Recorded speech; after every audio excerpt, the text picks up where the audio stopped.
Good morning. Spend the morning with a postpartum stay-at-home mom and wife. Today we're headed off to Rory's 1-month doctor's appointment. Y'all know our doctor's office can be far, so we had to leave the house. Give us enough time to grab something to eat, but just because of traffic as well and construction that's going on, it took us a whole hour, 15 minutes to get there. Days like today, I go for the go-to, and I always make Oakley some type of oatmeal or quick breakfast. So far, since we have fully removed dairy from her diet over the last week, she has not had any more problems, and things seem to be getting back to normal. But guess what? Now I have to go back to removing dairy from my diet. Last week, I noticed that Rory had little bumps all over her face, and she had some bumps on her arm. Now, the ones on her face kind of going into her scalp, I was like, oh, wow, she's probably going to have cradle cap soon. But then once I started to see the bumps on her arms and her legs, that immediately raised a red flag for me because Oakley had the exact same problem, and I cut dairy out of my diet for about 8 months when she was breastfeeding. So it looks like I'm going to have to do the exact same thing. At this point, both of my kids have a dairy intolerance. Honestly, I do as well. I just choose to ignore it, I guess. They tell me I was allergic to dairy and a whole bunch of other stuff. But, you know, God has kept me this far, so I'm going to just keep rocking with it. Now, you're choosing violence if you don't have snacks prepared for your toddler when you go out, so I made sure that we had those on deck. I had to clean up the living room because majority of the nighttime routine actually happens out here every night. So y'all, Jamal has been taking over a chunk of the nighttime routine, but y'all, that's about to change because he only has 1 more week left of paternity leave,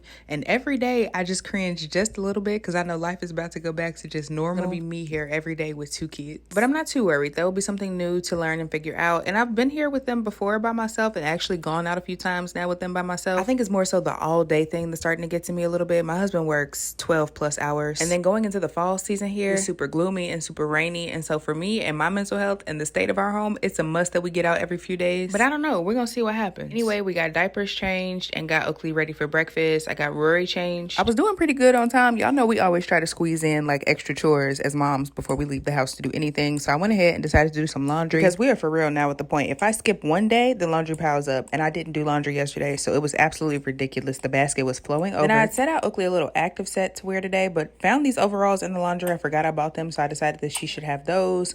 Of course, self-care for mommy is making sure that I take my postnatals. I keep calling these prenatals, and they are postnatal vitamins. And then I also took my liquid iron. I'm really excited about just embracing my new health journey and what I'm eating, the vitamins I'm taking, all the things. Daddy started getting the girls ready so that I could start getting ready. My outfit was screaming Kim Possible with the green pants and the black t-shirt. One of my favorite things about not being pregnant is being able to wear fragrances again. So we're going in with this Finery Sweet on the Outside and Vanilla Bean by Kumba. I just got this Kumba fragrance, and I will say it does not last very long at all. So if you have recommendations for perfume oils, let me know. I did use the body glaze to try and lock in the fragrance, but I don't think it worked. Had to squeeze in another chore before we were out the door. In Washington, they can never make me hate you because look at this view. I don't know, we might be here longer than we thought. I low-key love living here now.